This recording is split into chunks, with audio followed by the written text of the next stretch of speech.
Welcome to Just Energy Radio with your host, naturopath and medical intuitive, Dr. Rita Louise.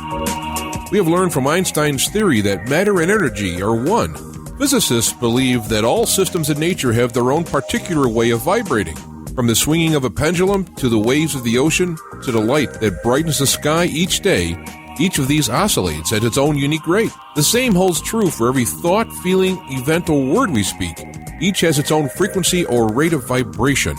What many of us don't realize is when we take everything in our universe down to its simplest form, it is all just energy. Join Dr. Rita Louise on a journey through time and space where past, present, and future collide. Today, what you believe may be called into question. What we want to know is, who made up the rules?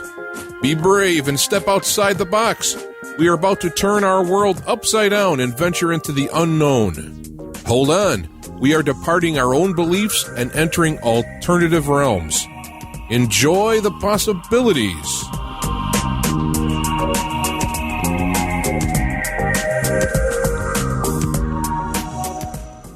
Hello and welcome to Just Energy Radio. I'm your host, Dr. Rita Louise, and thank you all for tuning into the show today.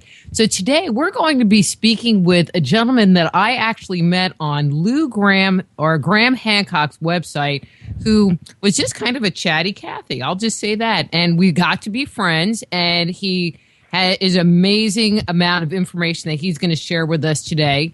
And his name is Dr. Lou Graham, and we're going to be talking about our hidden history. And so I'm going to introduce him in a second, but I have a couple of my normal, regular announcements to remind you that Just Energy Radio is brought to you by soulhealer.com, where you can learn about all the products and services I offer, including medical intuition evaluations, energy medicine sessions, and intuitive counseling. So check out the website. Give me a call. We can book a session, and you can have one like next week. How cool is that? It's also brought to you by the Institute of Applied Energetics. That's www.appliedenergeticsinstitute.com. And you can hear Just Energy Radio every Thursday evening live right here on the Inception Radio Network from 8 to 10 p.m. Eastern Standard Time. But if you miss an episode, if it just happens to be one of those Thursdays that you can't get to your computer or get to your smartphone where you can listen to it on the Inception Radio app, you can always go to the Just Energy Radio webpage. That's www.justenergyradio.com and listen to one of the MP3 files, or go on YouTube and hear it there on the Just Energy Radio YouTube channel. So a couple of quick announcements. In a couple of weeks is one of my favorite events, the History, Haunts, and Legends Conference in spooky Jefferson, Texas, where I'll be speaking. I really don't know what I'm going to be talking about this time, because I bring these topics that I think I just kind of glaze people's eyes over at them. So I'm going to come up with something easier for them to digest. But I will be there doing session work all day, signing books, hanging out. So please do check it out, the History, Haunts, and Legends Conference. The webpage is jeffersonghostwalk.com. And then the following weekend, I'll be in Marshall, Texas at a different ghost show, talking about seeing ghosts on intuitive levels. So that should be pretty fun. But then,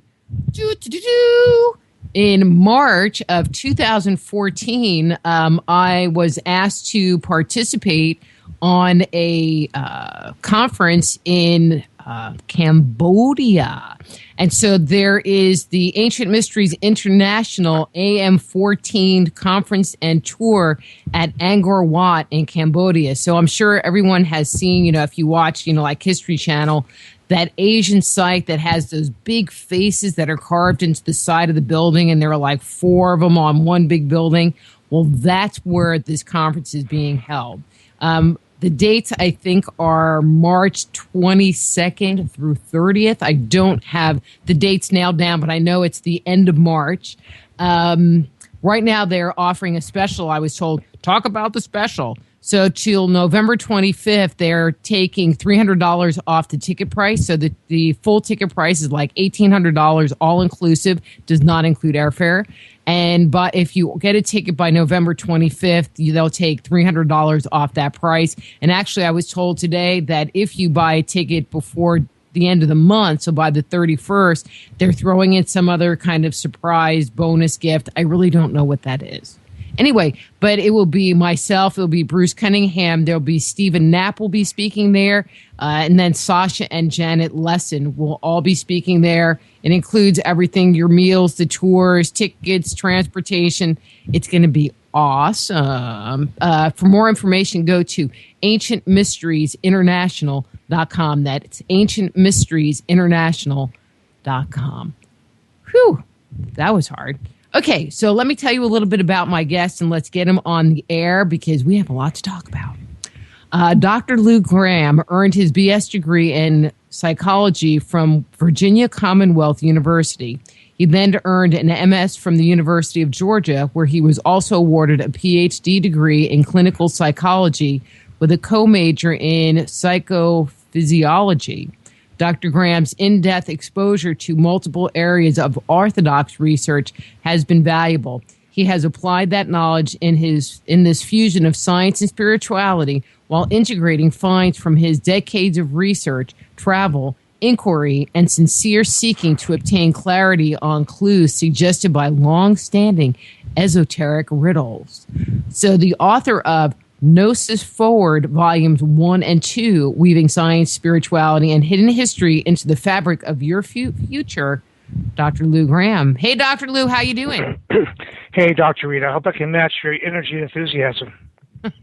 You know, I have to tell you, I had a great day today. I kind of had like a little personal breakthrough in all the funk that I've been going through over the last couple of months, and I had a great day. And so I'm just extra perky tonight. That's You're going to have to put hear. up with it. That's wonderful. Thank you so much. What, that you have to put up with it? Well, thank you for the honor of being with you. Well, I am just so glad that you decided to come be with us. I mean, you know, interacting with you on Graham Hancock's website, you know, was just a thrill for me because it's like, wow, this guy actually knows what he's talking about. Either that or you fake it really good. I don't know. I did all that with one finger, and you were the first author in quite a while that activated me. Well, thank you. And I wasn't even at my best. Wow. You were amazing. You persevered through a very difficult personal month. So, well, like I said, I just can't even imagine if, you know, what I was doing on that website was like, woohoo, all this great stuff. I just can't even imagine the nothing that other people were doing because I didn't really feel like I was doing all that much. It wasn't just that, Dr. Reed. It was the fresh perspective you brought to things in an overly scientific website.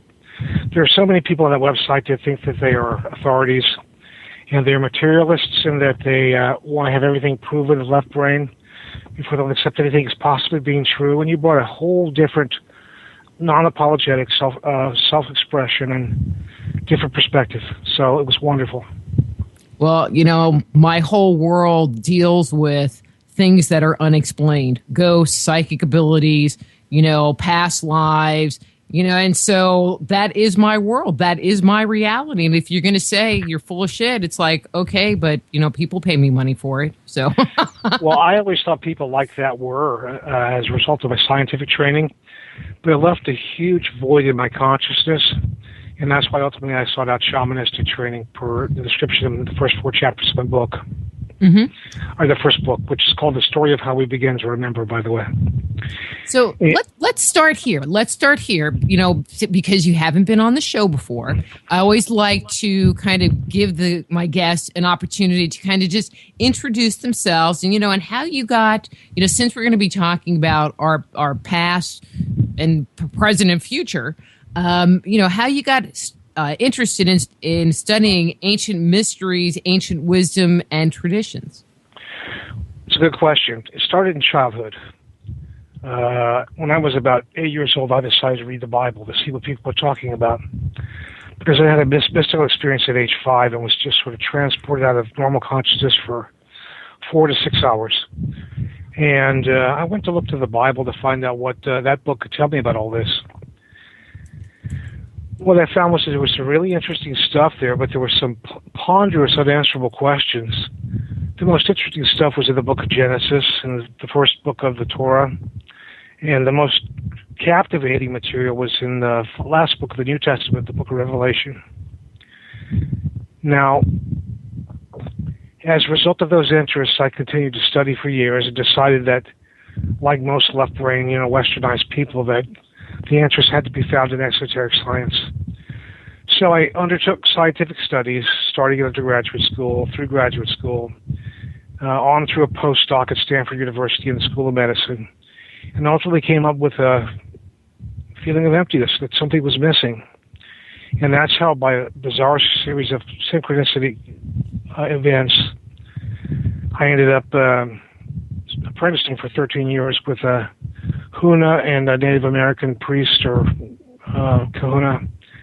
And he taught me much of what I knew about spirituality. And since then, I have worked to integrate both areas of knowing, because they used to be one and the same.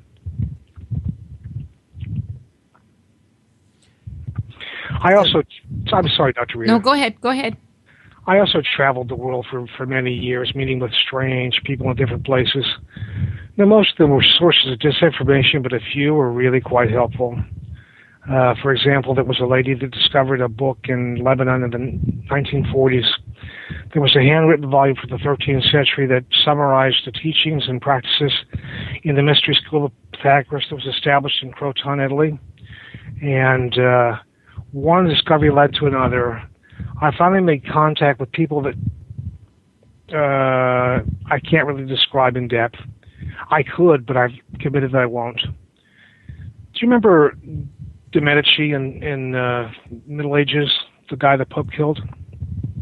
Vaguely. Well, he de Medici or Demici, whatever you want to say.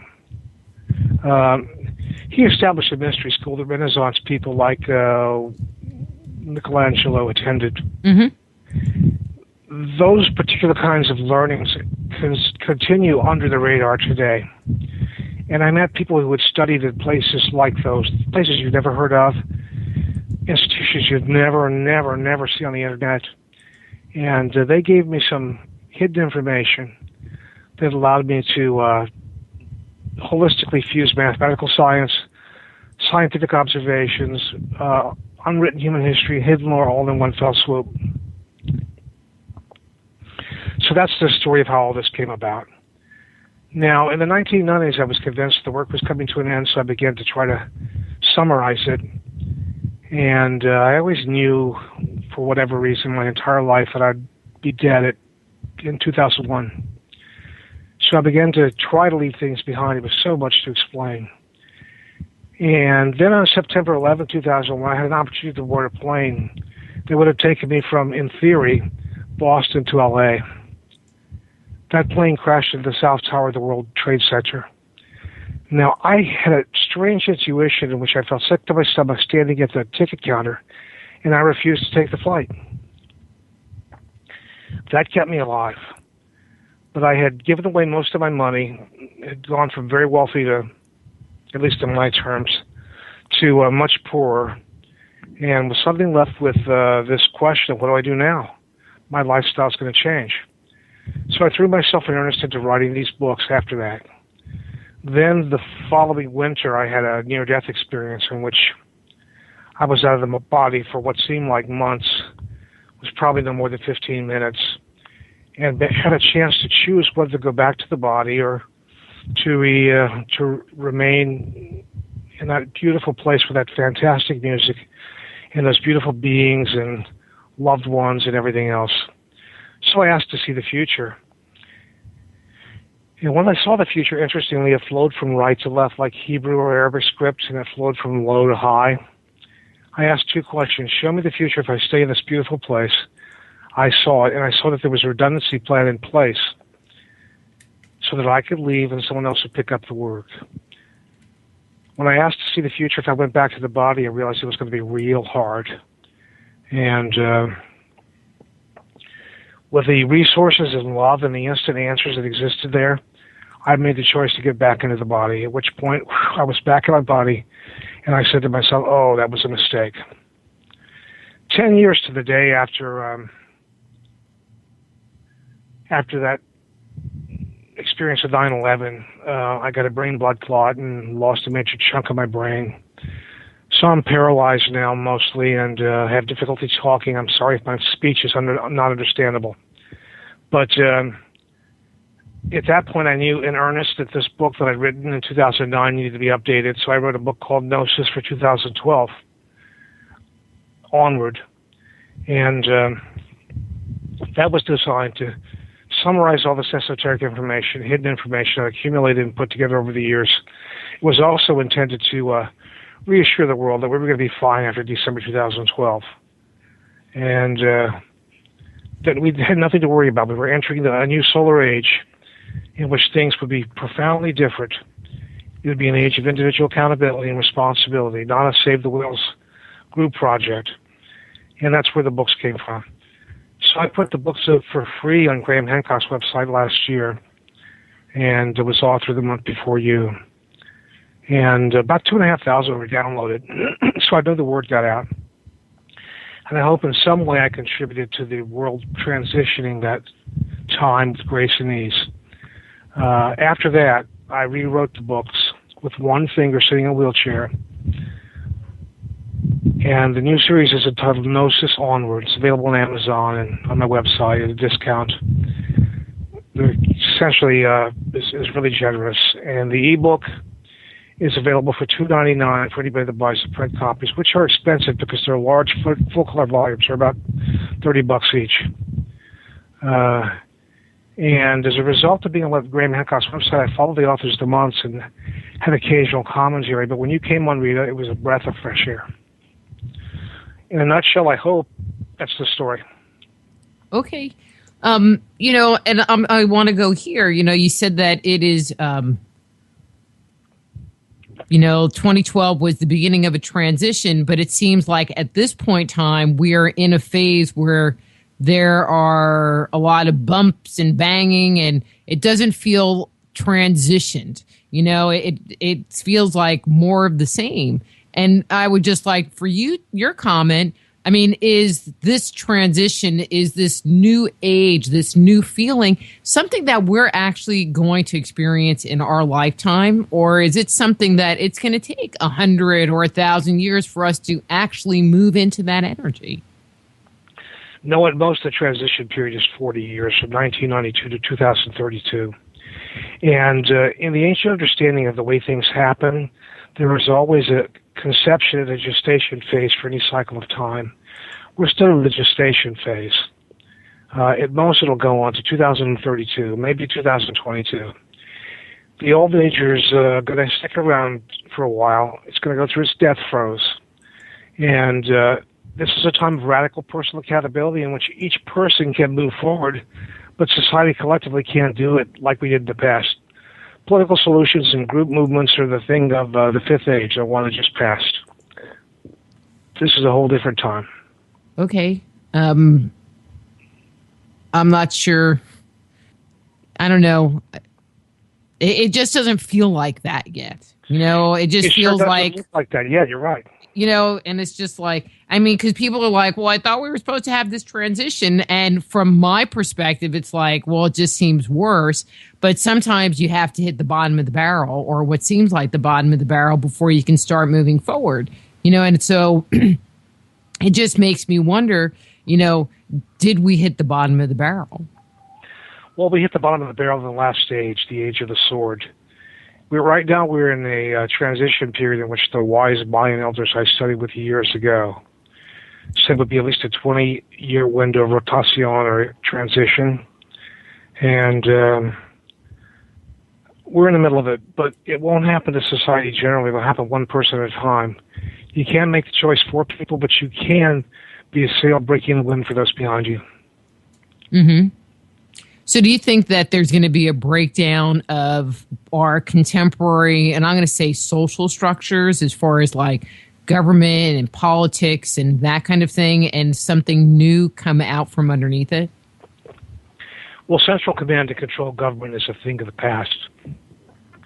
It is the model in the world, you know, a strong central government establishing democracy and all that kind of stuff. We consider it to be an ideal, but it's actually a flawed ideal. I can't tell you exactly what's going to happen. All I can do is be sure that I'm responsible for getting up and getting to the phone on time in order to have this conversation with you. And what I do believe is that everything can be quite different, and it eventually will be. I can't tell you the time frame. Mm-hmm. Okay. But look around at the world. The world is a mess. No kidding. That's why I'm talking to you about it. You're the expert. Right. Well, I think Aren't you? the cry for experts is misguided. I use the metaphor in the Gnosis Onward series that an inward truth meter exists deep within every one of us. There's one inside you, one inside me, one inside every listener, and we can access it in any moment as a birthright. So I urge people. Is that like a BS meter? Like a what? A BS meter? Yes. You can go deeply inside and you can read a book and you can ask yourself, is this true? You can get a yes or no or a partial yes or no. And I urge people not to accept my word for anything or treat me as an expert because I just put together stories that I uncovered. I urge people to rely upon their own inner truth meter when they read the works, and they were free to accept or reject anything and everything within them. Well, okay. Well, with that said, let's move on because I have a lot of questions, and I can see I will be at no shortage to have more. Okay, and no slinky yet, just to let you know. Okay, excellent. That's our key word. But that's okay, so so it seems as if the story of our past is being challenged by contemporary finds. You know, science says that we evolved from apes, and then some 6,000 years ago, civilization, boom, was born. Yeah. Do you agree with their finds? It's silly. No, I disagree. Wait, I'm not hearing the siren. All right, I'll be good. Sort of. You are good. Would you care to elaborate on which part you don't agree with? Well, chapter 5 in the first volume, Gnosis Onward, the story of how we begin to remember, goes, it's the chapters that have what are the odds of a grander cosmic plan. And it tells the story of the presumed scientific version of life on Earth and how scientists came to some really erroneous, assumption-ridden misconclusions. Now, I admire Charles Darwin as a scientist and observer, but he was involved in a power battle with the religious authorities for staying and trying to free science from the strictures that the Church of England had put on it. He and his allies, including liberal clergy members, prevailed in a polarized battle between the religious right and narrow-minded skeptics of science. But I believe, in short, that a new dogma was born. And I tell the story of that and show what the scientific findings are on fossils and the DNA evidence, including the Human Genome Project, and show how the prevailing story is absolutely impossible. And scientists are going to have to go back to the drawing board at some point and ask themselves, what really happened here? Okay, so what do you, I mean, without like giving the whole, ship here, so what do you think happened? Where do you think we came from? If it wasn't what they're telling us, what do you think? It's a good question. I don't know, but I know what our more recent past was, at least up until 13,500 years ago. Okay. There was a grand society here on this planet that fused science and spirituality. It was a society that was wise beyond our imagination, and they operated entirely differently than any society today. Pythagoras tried to recreate that in school, and with his council of 300, he failed in that he was attacked by a mob of vigilantes, and they burned the school, probably killed him in a political move that was a horrible example of what we lived through over the last 13,500 years. My books tell the story of that and point to all the things that don't make sense in our history. But in short, this grand society that arose on the island continent of Atlantis, which I believe, based on all the information from ancient Egypt, was in Antarctica, was destroyed when a cosmic train happened in which our entire solar system was deranged, including whole planets being destroyed. That affected Earth. It created a period of indescribable chaos and unimaginable suffering. And we sort of arose out of the ashes of that 13,500 years ago, after a time in which most people and most everything living in water had died. Would you like to hear more about the cosmic train wreck? No, let's. I mean, one of the things that you mentioned was that where these people were, was in Atlantis, but that in your book you proposed that Atlantis wasn't in the middle of the Atlantic Ocean. So if it wasn't in the middle of the Atlantic Ocean, then where was it? It was in the middle of the world's true ocean, the one true ocean, which was Antarctica. It's the only continent on Earth. It's a big enough island with the land features beneath today's eyes that match what we know historically from Plato's account. And if you look at the presentations in chapters 9 through, I think 11, 10, 9 through 11 of volume, or 12 of volume 1, it explains exactly how the civilization developed, how they traveled, and how it was elevated beyond our today. Don't tell us what the book has in it. Talk to us. We're not going to cover everything in the book, so tell their story. I'm not going to try to. Yeah, well, their story. Their stories. They had a grand society, and they were people who fused science and spirituality in a way that we can't possibly imagine today. They used a form of writing that was unbelievable to us. It was a three-dimensional form of writing that was projected in streams of letters around the viewer. And the letters are located for nuance. There were only 21 letters, but they could condense the entire history and body of their knowledge into that, and they accumulated vast wisdom. They had a political society, in one sense, from our point of view, would be a combination of an oligarchy and a theocracy. It was ruled by a council of 300. And that Council of 300 guided society for the benefit of one and all. There was no elitism, there was no political special interests, but rather there was an evolving, unfolding society that was much like life. They traveled throughout the world, and they interbred with locals because they lacked the moralism that we carry today. And they produced offspring that had great height, as they had, which is about 5.5, 5 1/3 to 6 cubits, average 8.5 feet, and about 5.5 cubits. And those offspring were tall, and they lived a long time, as the people of Atlantis did because of their healing technologies.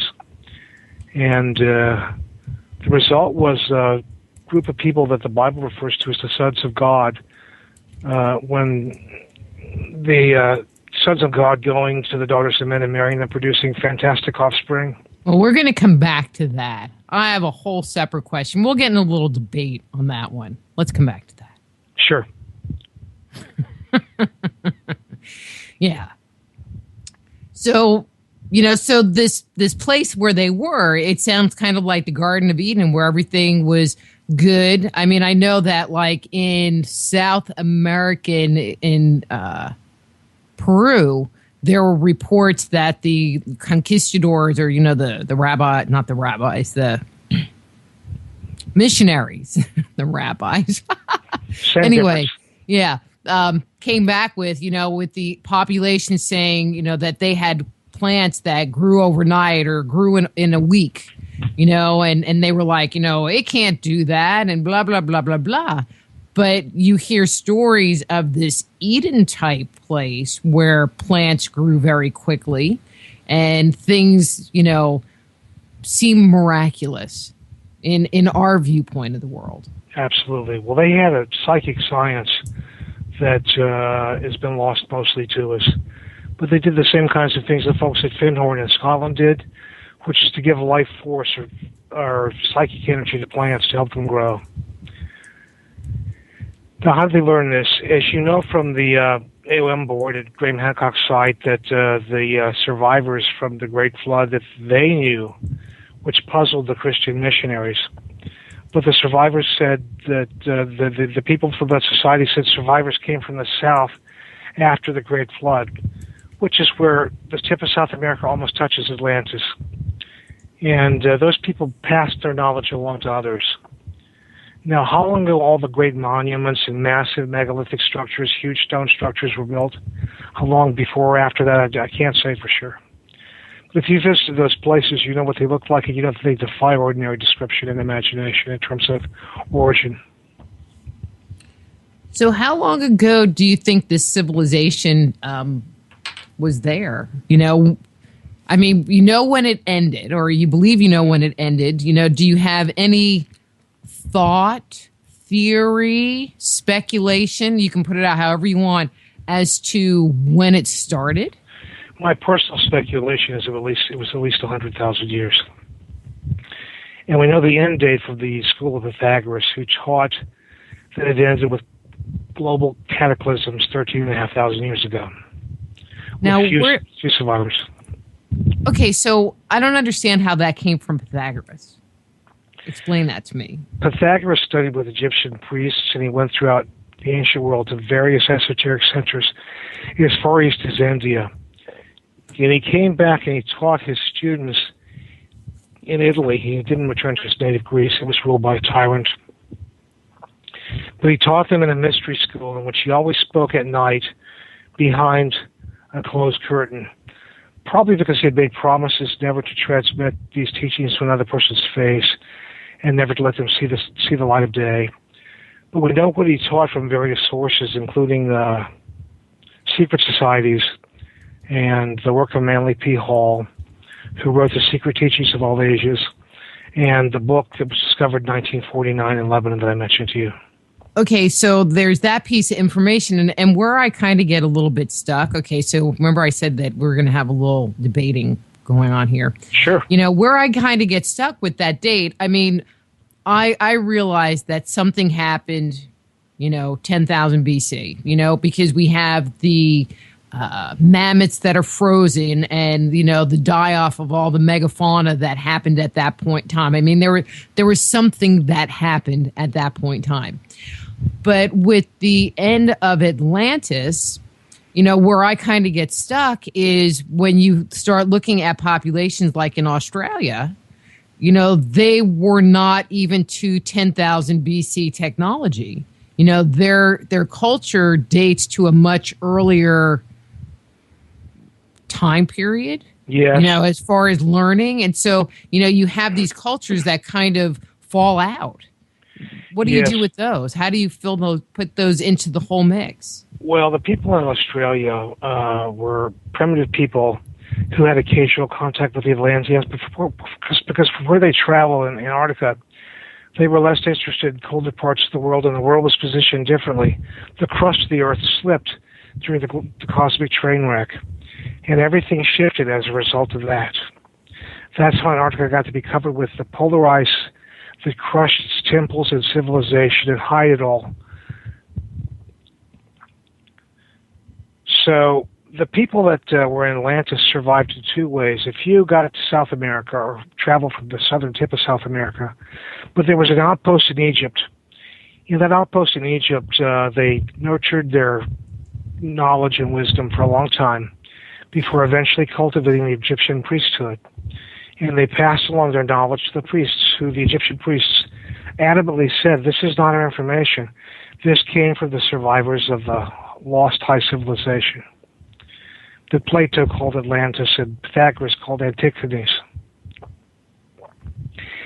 And the information that survived in Egypt came from various sources, but it was given to some Greek scholars who came there and studied. And most of them kept it concealed and pretended to discover things when they returned home. But Pythagoras in particular taught about it, but he taught about it in secret to his students, who were carefully vetted for their trustworthiness and progressed through a series of levels of initiation until they joined the inner or the esoteric circle. You just kind of like stopping there on me. Well, I'm afraid you'll start playing with your slinky if I talk to you. No, it's just like, okay, keep going. It's like you're stopping in a mid-sentence, and I think you're getting like a sip of water. So that's why I'm like, No, it's okay. I was just stopping to give you a chance to speak, because some guests tend to talk over you or talk forever, and you can't even get a butt in edgewise. No, you'll hear this. That's your slinky, huh? But I'll put it right by the microphone for you. No. Well, thank you, Dr. Rita. I'll trim up the headset too. So the Atlantean survivors in Egypt were the cultivators of high civilization there, which is why Egyptian civilization started at the highest point, the apex, and decline slowly afterward. No other civilization has ever done that before. They gradually build up to an apotheosis and then gradually decline after that when they decay. Egyptian civilization started at its peak, which is why John Anthony West says it was a legacy, not a development. The people there were embedded in the culture for a long time. They established the pharaonic rule and their principles. They tutored the Egyptian high priests, and they created an artificial language for speaking everyday stuff while also communicating deep esoteric information. That language survived ultimately in Hawaii, which is where the descendants departed for, which they could see by remote viewing was uninhabited and eventually settled. Archaic Hawaiian and the ancient Egyptian priestly language are identical. Now, a few years ago, I read a Harvard scholar writing about this, and he proposed that one of the pharaoh's boats got lost. It ended up in Hawaii, and that's how Hawaiians ended up speaking the same language as the priests in Egypt. I don't think that's the case. Even if that you accept that plausibly as a theory, as a hypothesis, the fact is that it'd be pretty hard to get from Egypt to Hawaii. You have to know exactly how to get there because of the currents and prevailing winds. Second, that's a very long ocean voyage. So to just get lost in Hawaii is improbable. And third, where did they get the women to reproduce? Where did Hawaiian society come from? Because there were men on those ships, not men and women. Wasn't like today's army. Now, the archaic lore that the missionaries encountered when they came there from the Hawaiians said that their ancestors came from Egypt, where they assisted with great feats like the building of the pyramids at Giza, and they ended up migrating around the world to Hawaii. Max Friedman Long, who was my teacher's teacher, my shamanic teacher's teacher, actually cataloged the changes that showed the slow migration from Egypt to the South Pacific to Hawaii. He looked at two sources of evidence. One, changes of language, and second, changes in religious concepts. So this migrating group influenced people and shared knowledge along their way, which is how the ancient mystery schools grew up, by their contact with the most advanced members of each society where they visited for a while. All right, so I'm going to backtrack a little bit about some of the things that you talked about because I have some questions. Sure. Okay, so the first thing that you brought up was a concept about the whole Earth's surface shifted. Yes. Huh? Yes. Can I just go, huh? All right, talk to me about that. Talk to me about that. You can't do that. Well, what happened was that our solar system was affected by an external event. It was the exploding supernova in which a fragment passed through our solar system, destroying and deranging entire planets along the way. It was seen by the ancients and recorded as a second sun, and some of Dr. Robert Schoch's observations and cave drawings and that sort of thing in this most recent book show what I believe is that fragment of a supernova. It was 1 billion times brighter than our sun. So for planets on the other side of the sun, there were 2 suns during the day. For those near the supernova fragment that was hurtling through our solar system, there was continuous daylight, day and night, merged into one long period of lightness. Now, we don't know exactly what happened in the outer universe, but we can see the debris that exists everywhere as a result, and planets that are turned on their sides and orbiting wrong and turning wrong and all that sort of stuff. But we do know what happened when it got past Jupiter and Saturn. It came too close to the planet that was between Mars and Jupiter, the planet we call Tiamat, which is a circle of rubble today. It's what we call the asteroid belt. You know, damaged moons and dust and rock and mountains and that sort of stuff, and organic material and water ice, actually. Most recently, they found on Venus in the asteroid belt. But it only contains about 3 to 5% of the material that was originally there. When Tiamat exploded, they had the most advanced society in our solar system. And I believe they were in telepathic contact with, or psychic contact with, civilizations on both Mars and Earth in Atlantis. When Tiamat exploded, are you there? Yeah, I'm listening. When Tiamat exploded, it caused massive chaos, and I believe that's why in Star Wars, when Obi-Wan Kenobi said, I felt a great disturbance of the Force, that in the collective unconscious, people resonate to that idea, because that is something that we as humanity experience. This marvelous planet of Tiamat just disappears. And a fragment of the planet hurtled outward and ended up crashing into Mars and stripped off the crust on one side of the planet and destroyed life there. When that happened, the ancients observed it happening between the horns of Taurus in the sky. And as a supernova fragment with huge gravitational pull came toward Earth, it had several effects. First of all, it began to pull water northward toward what is now our North Pole, so that there was a massive watery bruise on that side of the planet. Second, it began to pull on the magnetic core, and the core shifted from south to north. It used to be in the south, which is metaphysically quite different than where it is today. The third thing that happened was that the crust eventually slipped on its molten core, or asthenosphere movement, and the continents repositioned, and the kinds of things you referenced, like mammoths being flash frozen in Siberia, happened very quickly because of the climactic regional alterations that occurred. Those climactic regional alterations changed everything. It changed growing seasons. Agriculture, which used to be easy, had to be reinvented. And the few remaining beings were in great fear. It was a time of unimaginable chaos. As it passed on toward the sun, it affected the planets inward from us, Venus and Mercury. And the fragments of destroyed planets began to hurtle inward toward the sun, attracted by gravity. And you can still see the after effects on Venus below the clouds in radar readings, and all over Mercury, which is just absolutely covered with craters for such a tiny little speck. It's amazing. Where they have recently found in the permanently shadowed craters of the North Pole on Mercury, they found organic material which looks like dirt, covered with water ice, if you can imagine such a thing. So the pieces of Tiamat in particular crashed into Venus and Mercury.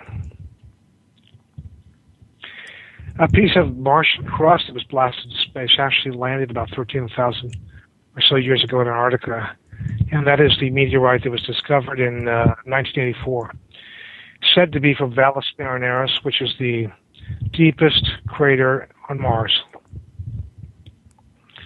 So in short, that's what happened. We got invaded by a supernova fragment. It messed up things terribly. I call it the forgotten cosmic train wreck. And it greatly affected Earth and basically blotted out our awareness of things, which is why Graham Hancock calls us a species of amnesia. In addition, it destroyed a civilization at the South Pole with a huge worldwide flood that was released from the North Pole when the supernova passed, and that set of twin tsunamis are what went southward and covered Antarctica, killing the civilization there and sloshing the polar ice, which had been south of Antarctica before, and allowing it to settle on the continent itself. If you look at the radar readings of mountains beneath the Antarctic ice, you can see that they're still intact. No glaciers ever formed there. The ice was deposited there after sloshing like an ice cube in a moving drink. I'll stop and let you play. Okay, so I'm going to kind of shift here a little bit.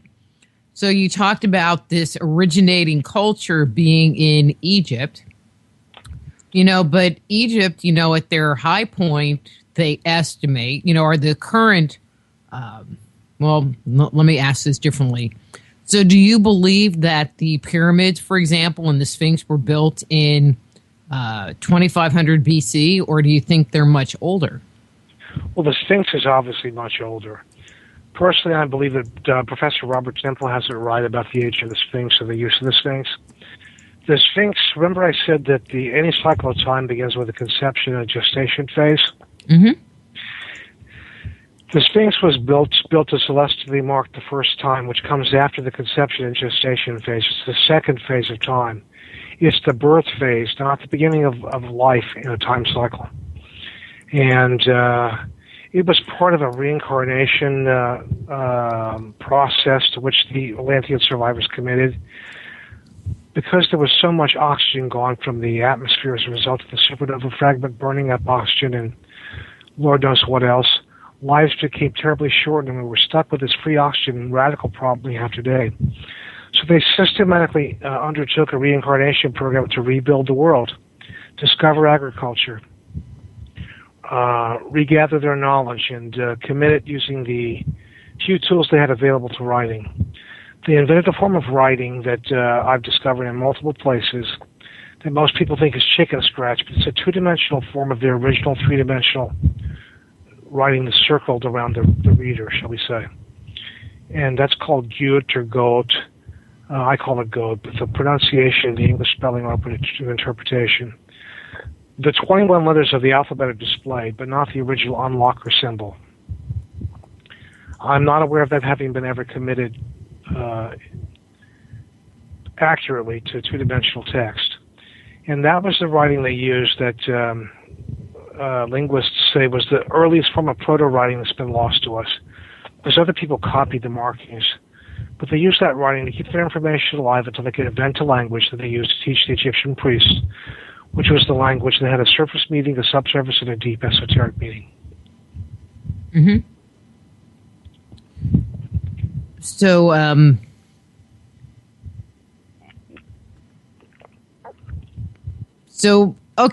if there were just, some survivors, from this civilization, who was living on the rest of the planet?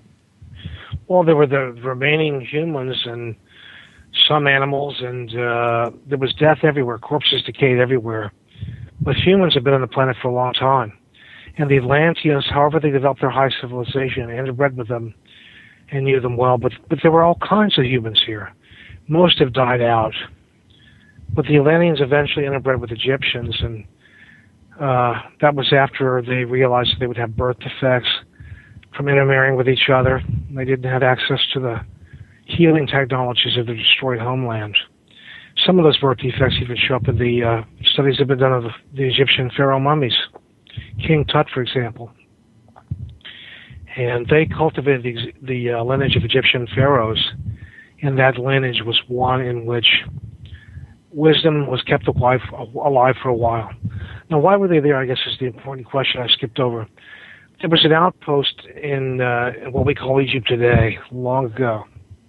And it was protected from the world flood or global tidal waves when the supernova went over us.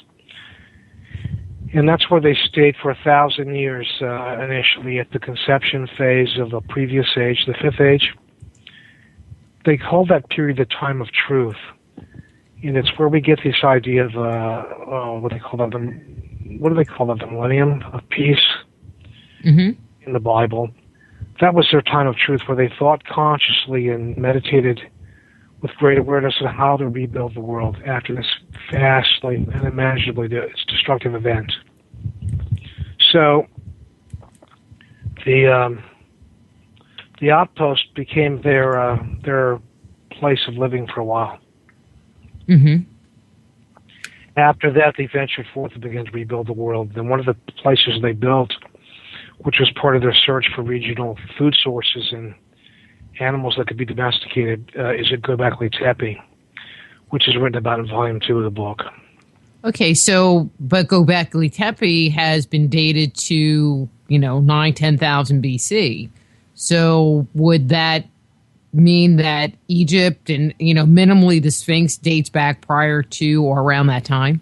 I think that the authors have written about this probably have it right. About 10,500 BC. But why wouldn't they sit and go and set up this new civilization in Egypt? Why would they venture to Turkey to go do this? They were collecting food sources and animals that could be domesticated. Growing conditions had changed and agriculture had to be reinvented, which is why it took so long for it to reboot. If you look at the sources of grains and the sources of the livestock that exist today in Egypt, they're entirely different from what was originally there. They're from other places. And Göbekli Tepe was part of the rescue mission by which civilization was nurtured again by discovering the new ground rules on an altered Earth. Right, but we find situations of, both plant and animal domestication at relatively, I'm going to say relatively, parallel times happening around the world. I mean, the whole planet didn't just revolve around Egypt and Turkey and, Mesopotamia. There were things happening in other parts of the world. So were there other of these survivors that ended up in other places that kickstarted other groups? Or how did that happen? There may have been. I'm not so sure about that. But what I do know from myth and history is that the survivors traveled as tall, light-skinned, bearded people to various parts of the world, and they brought knowledge of how to live and survive, systems of survival during a time of great chaos. And so the heroic Nephilim, I believe, actually traveled around the world and passed along what they discovered very quickly to other people. Now, it was difficult to travel after that because what had happened in the planetary catastrophe is that an 11th planetary object, probably a moon, was pulled inward toward our solar system and the center of our solar system. Our original moon was destroyed, and we got this vast, strangely shaped retreating object that circles at an odd angle that we call our moon now. And it greatly affected tides and weather patterns and climate on Earth. That's what they had to cope with in part.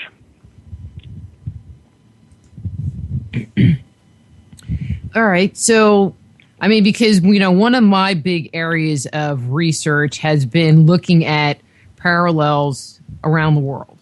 Yes. And what's going on around the world and timelines of different events that are happening around the world and how do they catalog with each other? Because there's what was going on in Egypt, and that monumental building in Göbekli Tepe, but then we go into South America and we have sites like Sacsayhuaman and, the Coricancha in Cusco, and yes. Machu Picchu, where they have these, megalithic, puzzle-shaped, carved stone that they can't even figure out how they did that, And so, and that's where I'm just kind of questioning, well, where, because to me, that's as ancient, if not more ancient, than, what was going on in Egypt. Oh, it probably was more ancient, absolutely. And I do think the pyramids were likely built before the Atlantean survivors departed there and began their migration toward Hawaii. But there were survivors from the Atlantean civilization from Antarctica that came from the south in South America, from the southern tip of South America. And they passed along stuff, but they visited there for a long time. What the exact age of those structures is impossible to determine because you can't radiocarbon date stone. You can only do it with plant material or biological material. And it's very clear those things are ancient. How ancient they are, I don't know. But I do believe that people from Atlantis visited South America and were there for a long time. I think they also visited Africa. And in reading Michael Tellinger's presentation a couple of months ago on the Hancock site, I believe the things that he has attributed to the Anunnaki 100,000 years ago were actually Atlantean structures and buildings and energy sources in the southern part of Africa. Well, one of the things that you spoke about earlier was, and I'm just looking at the clock, that this is Atlantis, this or parallel to what has come down to us as Atlantis. But the reality is, when talking about Atlantis proper, we really only have Plato's account. We don't have anybody else talking about Atlantis or this island that, with this advanced culture on it. I mean, have you found other accounts other than the Plato account to support the concept that there was this place that existed? I mean, regardless of its location? Yeah, regardless of its location. Well, what's his name? Kircher. I can't say his first name. Just fudge it. I do it all the time. Athanasius Kircher, who was a German Jesuit, lived in the 17th century. He published an ancient Egyptian map of the island of Atlantis. It was in his book, let me think. Well, I don't remember the exact name. Liber Secundus Technicus, I think. And that's something that's on websites. And such as Rand and Rose from that side. But the entire lengthy book, although it's in a different language, is on Google Books. You can see a digitized version of it. You can see exactly where Atlantis was in a way that matches the topography of the land that we know under the ice today, and is properly positioned between South America and Africa. In addition, there's Pythagoras' accounts, and it's hard to tell whether Plato and Pythagoras studied with the same teacher or not. Plato's story is that he learned about this from his grandfather, who had studied with somebody from 200 years before, which is hard to kind of put together. But I think they were trying to hide the sources of where they got the knowledge. And I believe it came primarily from the Egyptian priesthood that was tutored by the Atlantean descendants who survived there. Okay, so let me ask this question, then we'll go to break. So we have 4 minutes, so you can talk a little bit. Okay, 4 minutes. 4 okay. minutes. Okay. I got it. Okay, 4. So last week we had Jack Churchwood, the great-grandson of James Churchwood, who wrote The Lost Continent of Mu. And so One of the questions I asked him, which he really couldn't comment on, but I'll ask you too, because I think it's a valid question. So do you think that the story that comes down to us about Mu might actually be a parallel story of what has come down to us as the destruction of Atlantis, and, kind of depending on where you come from, one would put it in the Atlantic, one would put it in the Pacific, but really they just meant, go down there? Well, I believe if you look at the ancient Egyptian map of Atlantis, you'll see the two islands that we can detect under the ice today. And they are on the, looking down there on the right side of the map, which is, it's hard to tell east and west, those places. But I believe if there was a Mu, which is a different offshoot of the culture, it was on one of those islands.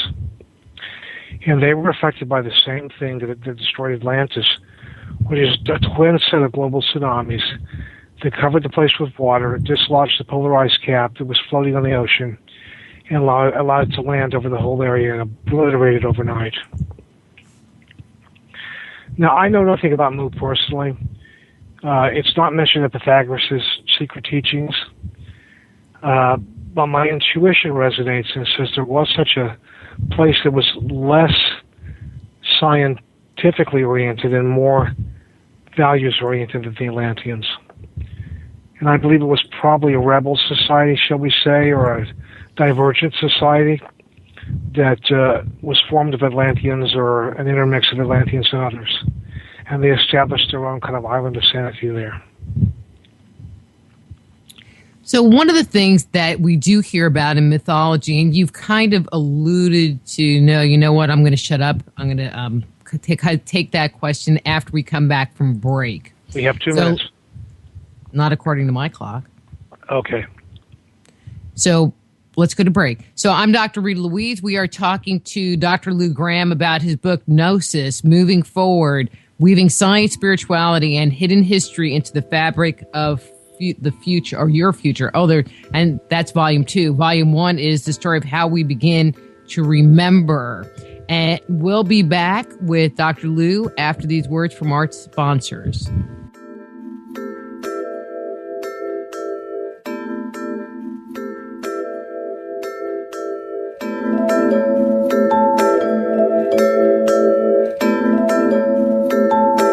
Just Energy Radio with your host, Dr. Rita Louise, will return right after these messages.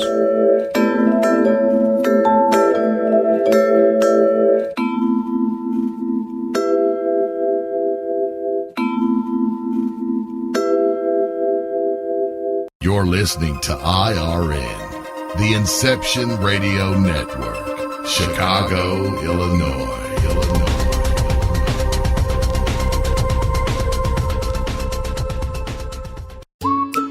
Are you looking for a cure for boredom? Never worry. IRN's new interactive website introduces a number of ways to pass time while you listen to your favorite show.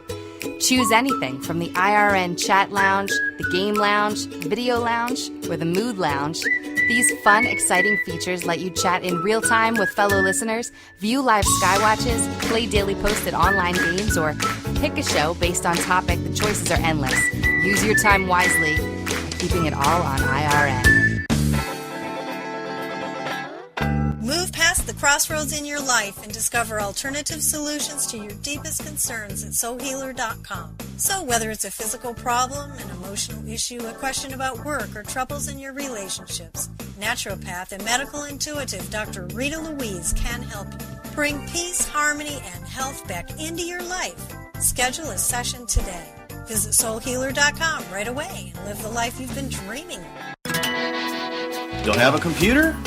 Is your internet connection down? Don't worry. Use your trusty landline or cell phone and dial or call and listen lines at 832-280-0830 or 786-837-2262 to listen to the Inception Radio Network 24/7. Again, those numbers are 832-280-0830 or 786-837-2262.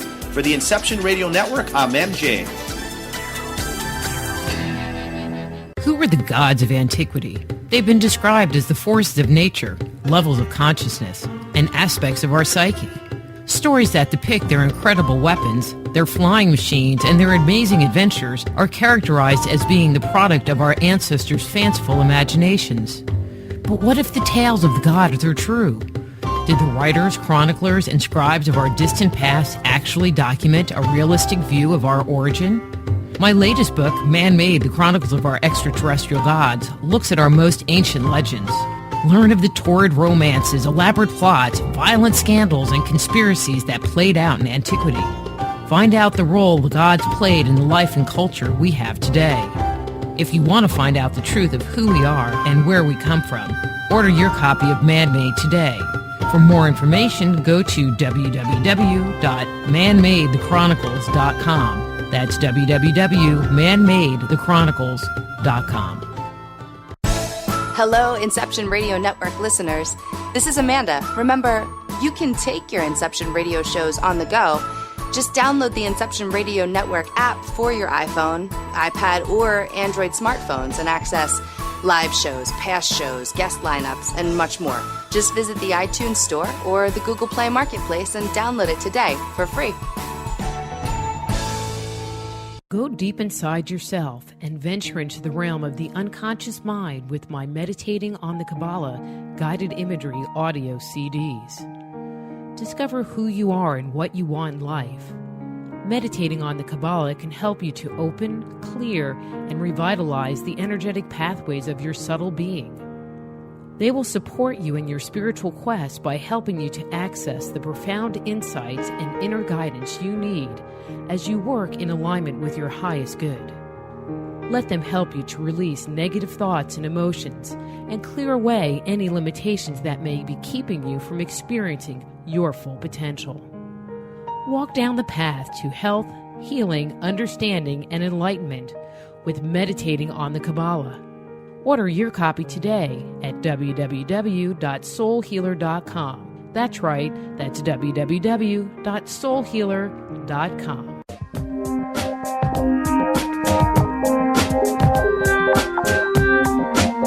And now back to Just Energy Radio with Dr. Rita Louise.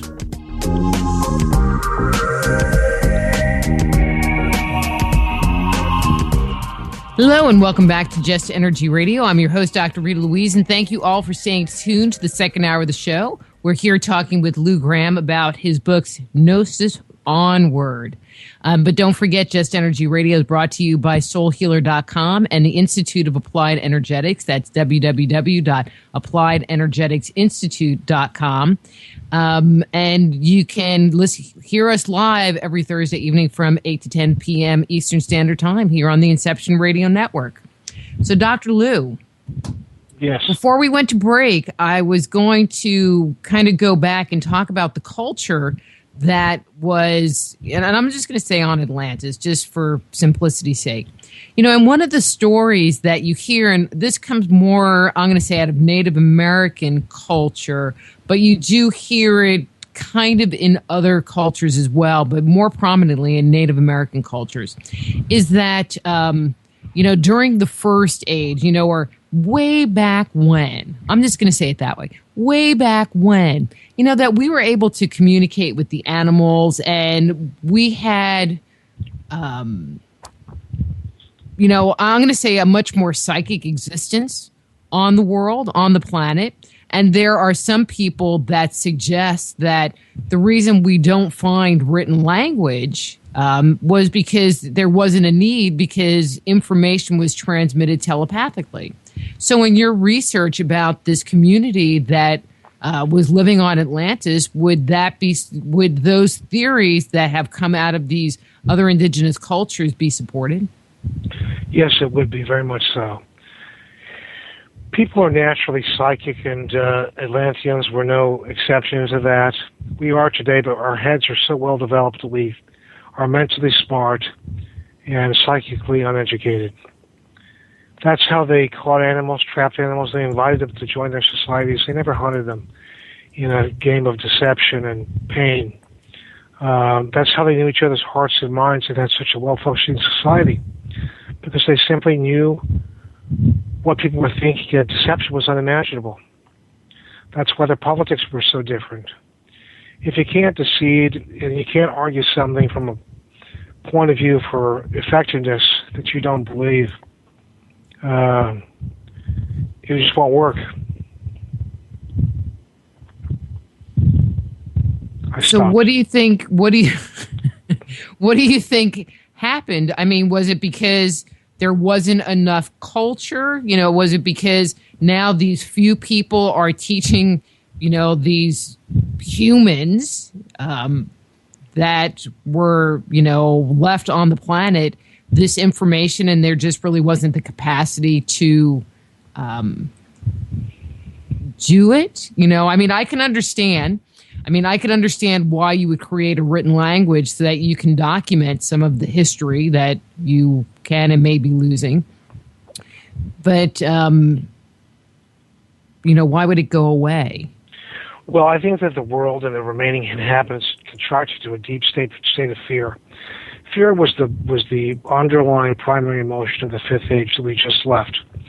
And as a result of that fear, they contracted to survival, and they lost what was naturally human as a birthright. That's something that we are rediscovering today. I studied with Reverend Fred Kimball. He was one of the people that ordained me, and he was the man who talked to animals, for example, kind of the original John Edwards with pets.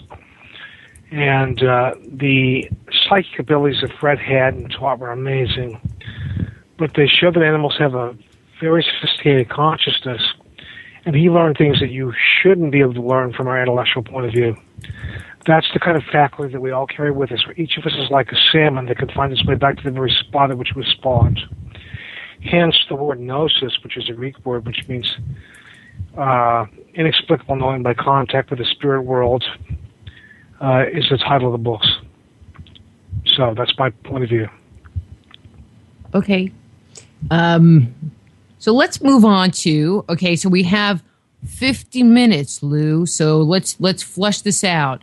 Let's talk about the Nephilim, because I think I can't quite figure out if, we agree or not. So who do you think the Nephilim were? Start with the Bible part and let's go from there. Yeah, I believe the Nephilim were Atlantean survivors. The Bible part refers to them as heroes of old, men of renown. And I think they were the people who had recreated or rebuilt an altered world, who systematically reincarnated in a vast global rescue project, and who contributed to society in a way that it's hard for us to imagine, because the world was in such great chaos.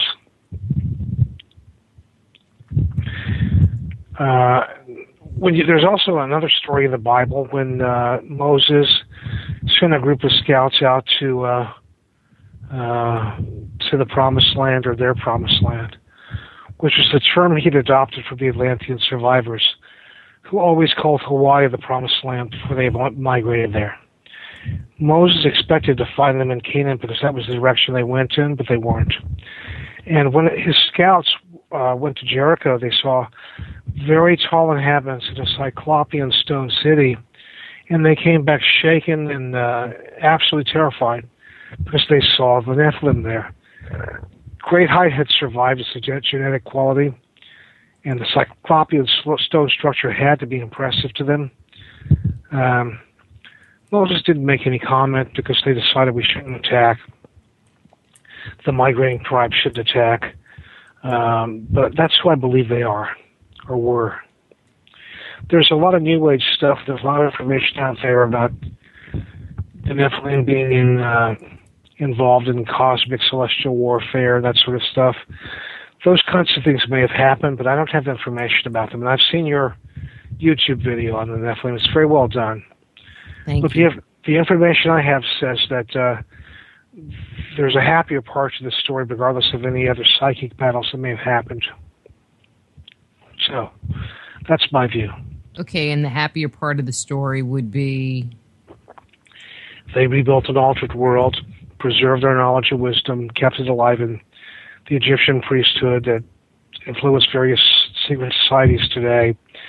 They passed along their wisdom and esoteric citrus along the migration. And initially, after Göbekli Tepe, when they rediscovered agriculture, it spread in an arc, an elliptical arc north of there.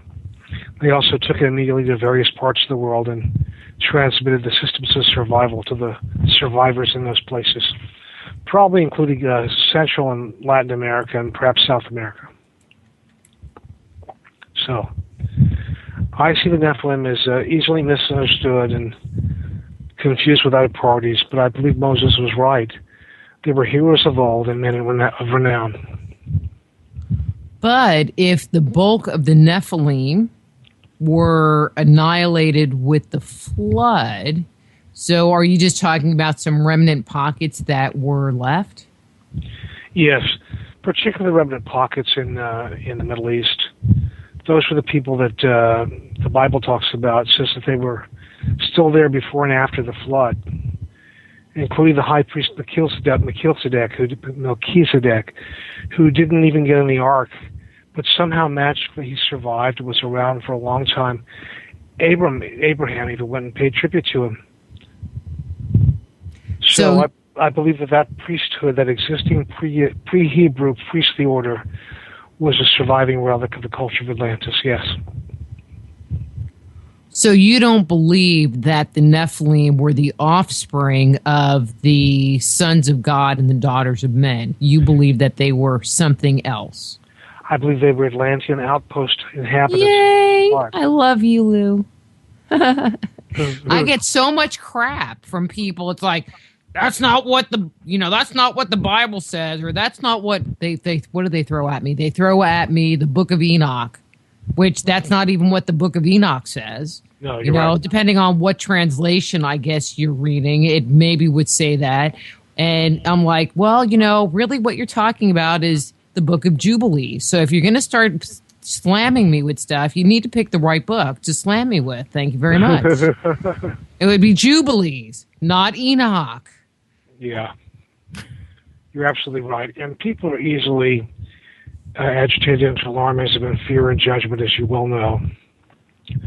So what they do with you is kind of what they do in every other part of their lives. They slam, they judge, they shellac, they dismiss, rather than go inside to the quiet place where they can get a yes or no answer and consult their internal truth meter. That's my point of view. Well, but it seems like there are a lot of people that choose to put out information like it's true, but it's not really based in truth. Like the whole, I'm going to use this Nephilim concept, for example. There are so many people that say, that the Nephilim were the offspring of the sons of God and the daughters of men. And so because somebody somewhere said that, there is this whole group of people that believe that, choose not to do their own research to find out that that's really not what it says, or there are varying descriptions or whatever, and will use that to go on to make their derivative theories. And it's just kind of a sad state of affair, in my opinion. Well, yes, I agree with you, Rita. And people are kind of in the marketing sense trying to differentiate themselves and create their own ideas. The only time we've seen recently people all jump on the same bandwagon was about the 2012 alarmism. the end of the world and all that kind of nonsense. That's why I originally wrote the books, to tell people we're going to be fine. It's going to be okay. It's just a trading of ages. It's going to be dicey for a while the death throes of the old age endure, but we're going to be fine ultimately. Just live your own life, take full personal accountability, and focus on today and the future. Mm-hmm. So, but let's... And thank you for teaching me the pronunciation. I've only read about it. I only read the word. I didn't know how to say it. Nephilim. Which word? Nephilim. Oh. Well, I probably am not saying it right, but that's how I say it. So you can join the Rita Bad Pronunciation Club. I'm glad to be a charter member. And by the way, with regard to the Nephilim, the word in Hebrew translates to giants, according to many scholars, which is completely understandable given the Atlantean average height was about 8.5 feet. 5.5 or so cubits. So, thank you again. You know, in my research, I feel like there were two groups of giants. There were giants that were actually, you know, as big as trees and as tall as mountains. And then there were the Nephilim giants, which were the 8 to 10 foot giants, you know, and two different groups. It's, you know, in my opinion. But, well, by the way, as a result of my near-death experience, I have a little help in that I believe I saw those beings when I was out of the body. I couldn't make out their structure, but they were tall and skinny, kind of willowy, and they were very close to the top of a bedroom ceiling that was 10 feet tall. I'd studied this for years, and when I died, it was out of the body, and I actually saw these beautiful beings of light with their arms or wings or whatever, or robes wrapped around my loved ones. It was eye-opening. And that's not the source of the information. Mm-hmm. That is a source of personal confirmation that I experienced and believed to be true. Well, do you communicate with that spiritual being? In Huna, which is the tradition I was trained in, each person has their own guardian angel or Amakua. And I pray every day to my Amakua, which Jesus called the Holy Ghost. And in the upper room, when the apostles began to speak in strange languages, dead tongues, ancient, diverse languages, I believe that's because each was possessed by his own high self or guardian angel or Amakua. And when that happened, the Amakua began to speak the language it spoke during its last lifetime. Huna teaches that the Amakua is a blend of male and female selves that have evolved past the need for physical incarnation. And that is the center of my spirituality. I'm also somebody you'd call an esoteric Christian, not in any sense the way you would understand the word Christian, but in the sense that I believe I've had a personal experience with the divinely beautiful love of a being that I would call Jesus. I didn't see him, but I experienced him when I was dead, or a godly kind of love. I experienced the same thing when I was 5 years old and had a spiritual epiphany. So, you met Jesus. Well, I've never met Jesus, but I felt overshadowed by a presence that was the most indescribable love you could ever feel. It was totally accepting, you know, like God not only loved me, God liked me. There was no judgment. There was absolutely no condemnation, none of this shellacking and carping and finger pointing and fault finding that you describe with the critics of your work. And those were two very powerful experiences I had years, decades apart, but they were exactly the same presence when I was 5 and when I was much older, 40 years later. And so your encounter was with that same energy? The same energy both times. The Amaku is a little different. When we do house blessings, we call them kalas and healings and exorcisms and stuff like that.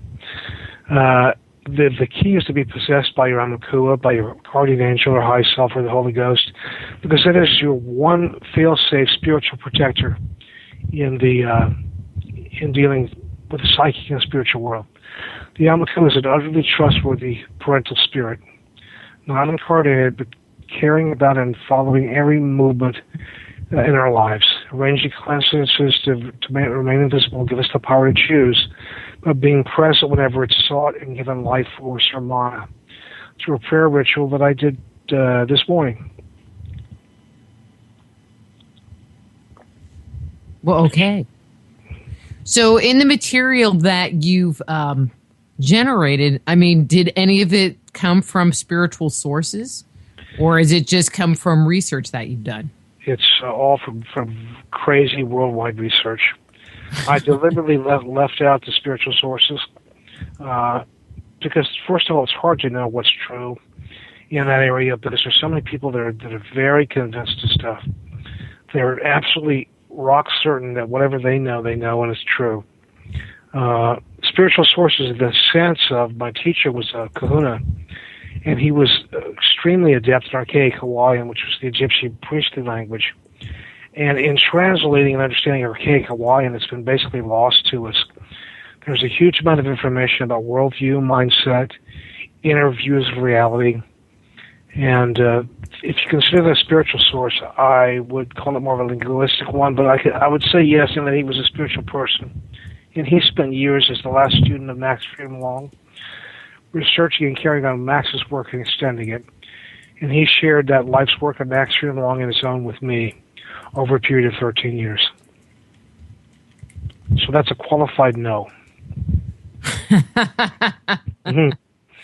Well, I mean, I know that in my work, you know, and you might use it, say that it's my truth meter, but I don't think so. You know, I know that spirit will tell me, you need to look this up. You need to go investigate this. You know, and they'll lead me through down these wormholes, and they'll say, you need to look this up. So I'll start investigating this.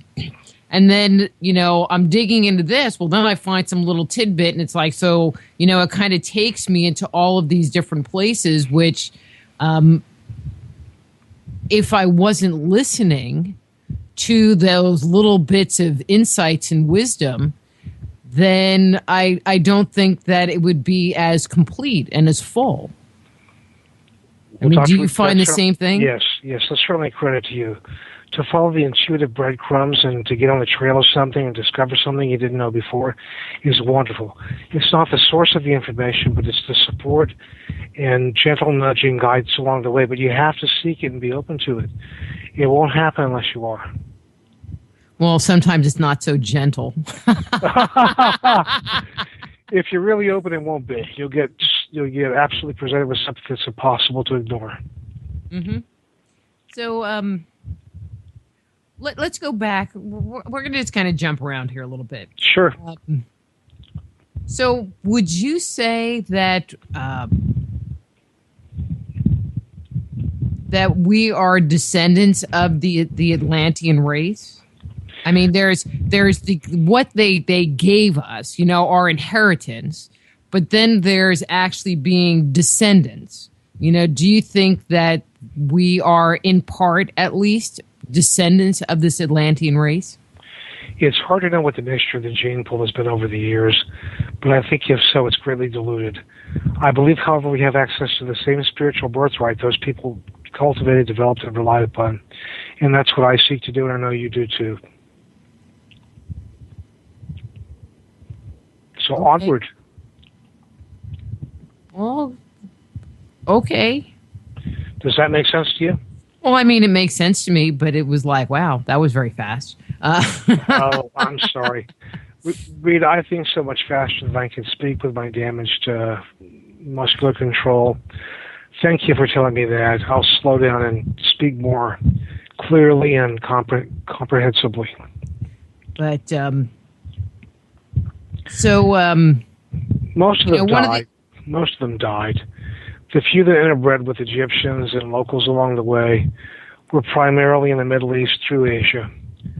I'm not Hawaiian in origin. I am Native American in part in origin. I don't know what your ethnic background is, but 13,000 years is a long time to keep a gene pool alive. Mm-hmm. Well, you know, I mean, I'm not talking about a pure gene pool.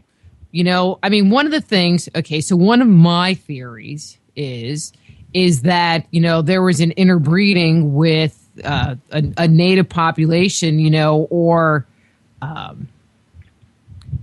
you know, my belief is that, you know, the intermarriage between the interbreeding between the sons of God and the daughters of men is right. What actually created humanity. You know, we ended up with our demigods, you know, and so it just makes me wonder if, in part, our consciousness, our ability to be self-aware, our ability to, I don't want to say communicate, but I think be self-aware, and self-reflecting individuals, and have a level of consciousness, where we choose to wear clothes and you know what I mean, and move out of that animalistic state, was not part of that inheritance, that part of that genetic inheritance from them. Or do you think that humanity, or do you think humanity was already pretty close to where we're at now? No, I don't. Obviously, modern humans came from somewhere. And as you talk about that and explain your question better and your point of view better, I get an intuitive yes to that. That some part of us is a mixture of contribution as a legacy. And that may have been part of the motivation for the sons of God going to the daughters of men, which is to homogenize and improve the gene pool. I was always ashamed as a child of being Cherokee. It's a source of endless teasing and my physical appearance and coloring and interests and so forth.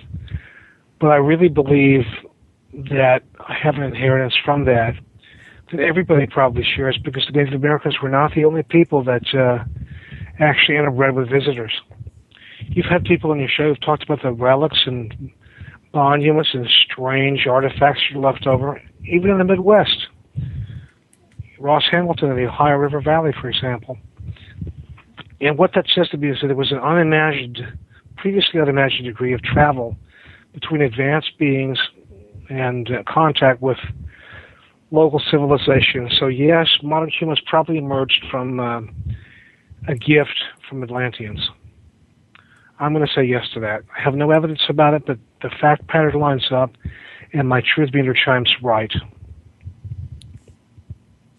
See? I love when truth meters line up. Yes. But why do you think that we really don't have much of a memory of what was going on prior to the destruction? Well, because the world was practically destroyed and over 90% of every living creature died. And we contracted into, as a species, we contracted into great fear. And day-to-day survival was such a hard scrabble experience and demand. It was virtually impossible to persist and think about anything beyond your stomach and the walls of whatever was around you. I believe we went through a terrible period of suffering that launched the collective unconscious template for the previous fifth age, the age of fear, the age of the sword. And it was a terrible time of suffering for humanity. I'm so glad to see it gone. Even though we're stuck with the wobbles and the death throes of the previous age, all I can say is good riddance.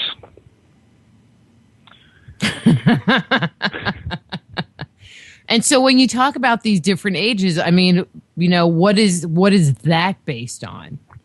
I mean, because, if we're in a sixth age, I've never heard about a sixth age anywhere. That's from the particular branch of Gnostic lore, or esoteric lore that I call Gnostic lore, which is a term I invented to refer to information I couldn't disclose and publicly advertise, but I could describe. I've given some sources in the books, but some remain concealed at their own request. So the answer to that is that the knowing that exists in Gnostic lore, which is a branch of esoteric lore, not totally identical, is that there have been, today, 5 previous ages of the sun. And the last one we just went through for 13,500 years was the shortest. Now, why was it so short? Good question. I believe it's because collectively human consciousness advanced with horrible, painful experiences faster than it ever had before to get us ready to come to the period we are now, which is an age of transformation and individual accountability. So, that's my answer. Okay. With the ice kind of melting everywhere, do you think, and I don't know if you keep up with this, do you think that researchers will actually be able to get onto Antarctica and do some kind of excavation work. I mean, it does seem like there's a growing number of people that do believe that at some point in time, based on that map and based on other information, that there was a culture, whether it was, an Atlantean type culture or, whatever, there. And so do you think, there'll ever be a time where we will go there and do some exploring? Well, if I say I hope so, people will say I'm rooting for global warming. And that is such a hot button topic. Justin Deering, who wrote about alarmism and was the author of the Monson Hancock site, I think in January or February. When he touched the third rail of global warming, you would not believe the shellacking he took from the pseudoscientific types and the self-proclaimed experts on that website. It was embarrassing. But if you look at the history of the Earth, Rita, it's obvious the Earth has been mostly ice-free for nearly its entire history. We're in a particularly strange cooling phase, and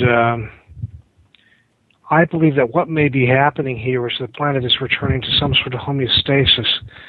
And so this change toward warming is something that's natural part of restoring balance.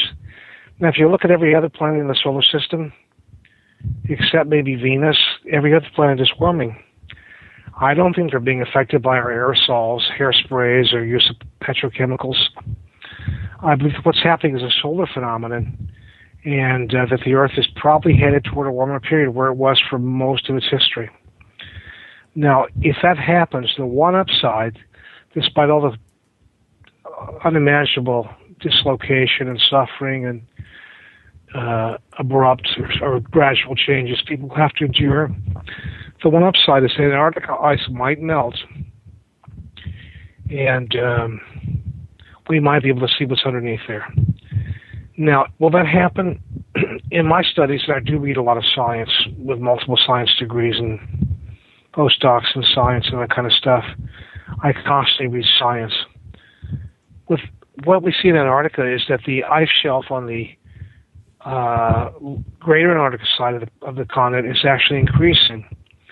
It's only the ice shelf in lesser Antarctica that's shrinking.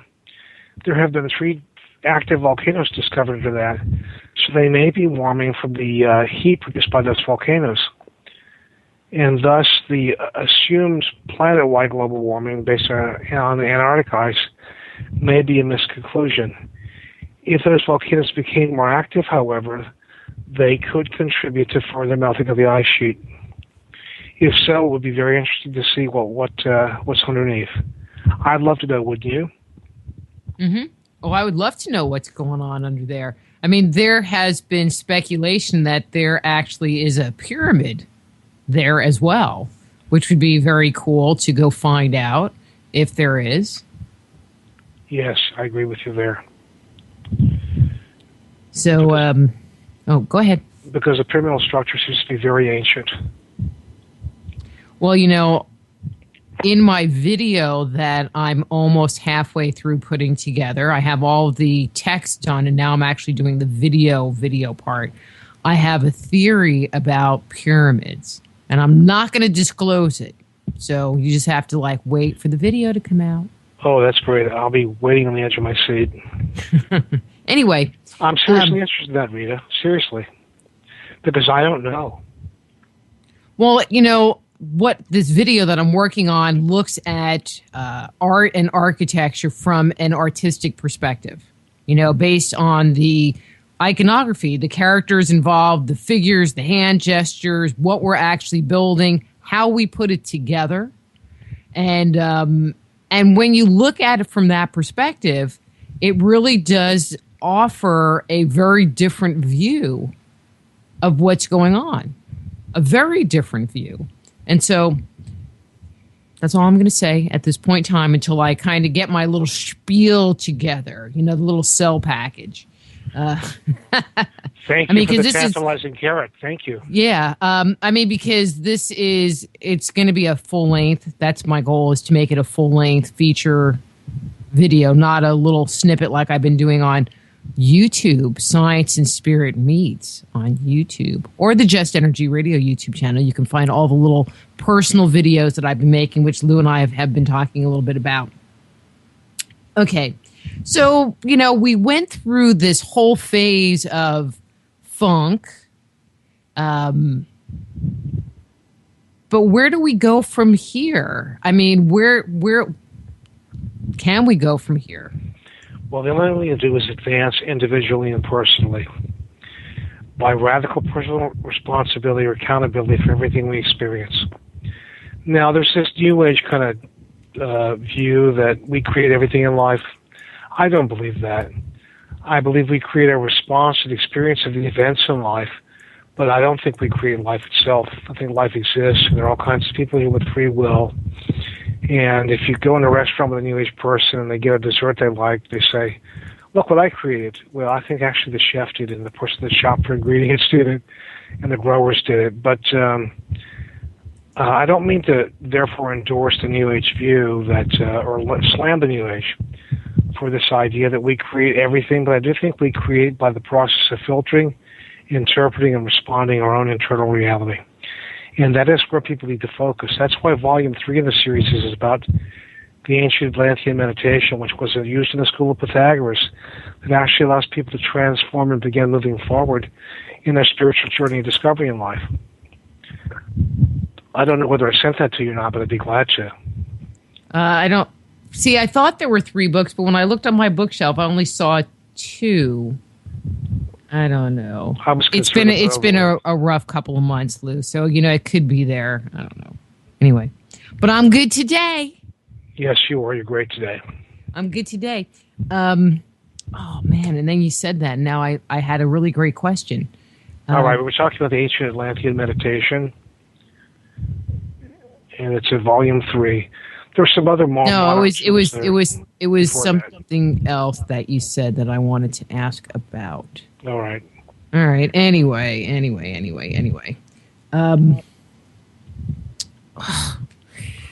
What can we do? What's your question before that?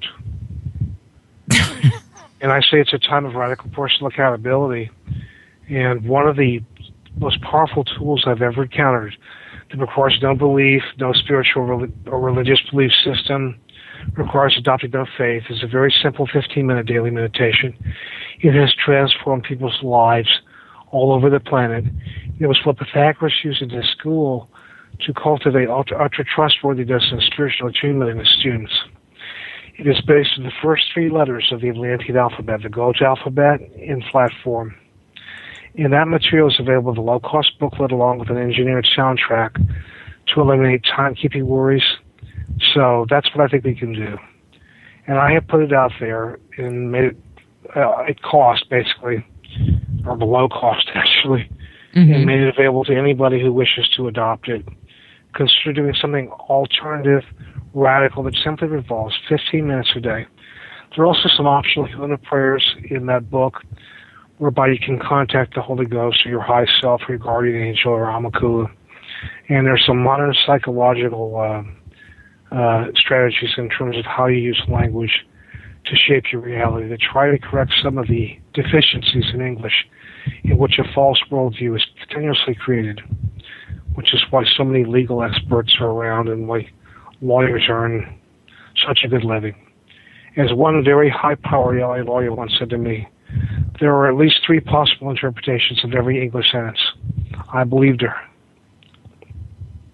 So that's my okay. So I remember what my question was. Because you were talking about us creating our reality, and in the I can only ever go back to this. In the 60s, we had shows like Star Trek, and there were a lot of programs that. There was a clear separation between this is scary and bad and these ones where there's hope, or there's a good moral lesson, or, you know what I mean? A positive outcome, Yes. There'd be a positive outcome.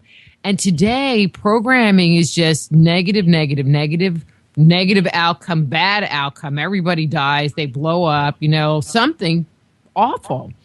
And Do you think that that kind of programming, especially in our younger people, is going to impact the direction that this world is heading, because that is what they think reality is supposed to be? Of course it will affect them. It can't help but affect them because it becomes part of their consciousness, and it's something they can't really dislodge easily, but it may actually promote their realizing that that's just a boogeyman rather than something real. It's one choice they can make, to see the dark side and say no to it. Now, ultimately, in terms of philosophical orientation, spiritual views, I believe the universe is a fail-safe experiment. It's a process of increasing consciousness through form. So every one of us is ultimately okay. Each one of us is an immortal being. Every single lifetime may look different. There are twists and turns and ups and downs. And I believe we're probably going through the last throes of the last stage, through some of the junk that you see out there. And every time I call the cable company, I make the same joke to them: can they change the programming, schedule a service guy? And they never seem to get it. That's my point of view. Well, do you think that, do you think we have hope? Do you think there's hope for all of us? I believe there's hope for each of us and ultimately for all of us, yes. But it's going to be for each of us to kind of pull ourselves together, right? Well, that sounds like too much effort to me. That's why I love the ancient Atlantean meditation, because it's effortless and it's actually exhilarating. And I think our whole notion of trying and efforting and struggling is left over from the collective unconscious experience of trying to stay alive after the end of the fourth age. So even though I can barely walk from one room to the next, I do my best to keep a smile on my face, feel good about every step I take without falling.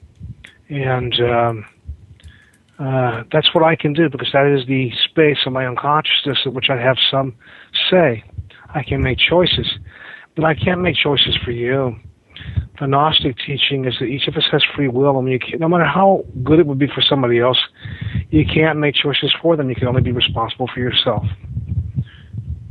So, no, but, I don't. I'm going to throw something out at you. There is a moral code that we as humans all share on this planet. There are things that are considered good, and there are things that are considered bad. And this might be seeming a little heretical out there for some people. But I'm going to throw it at you, Lou, because I often wonder this. But who made up those rules? Who said, well, killing somebody is bad? Who made that up? You know what I mean? And who made up this whole guilt feeling that we might have, or these, and I'm going to go back to Star Trek because it's we have a common understanding of that.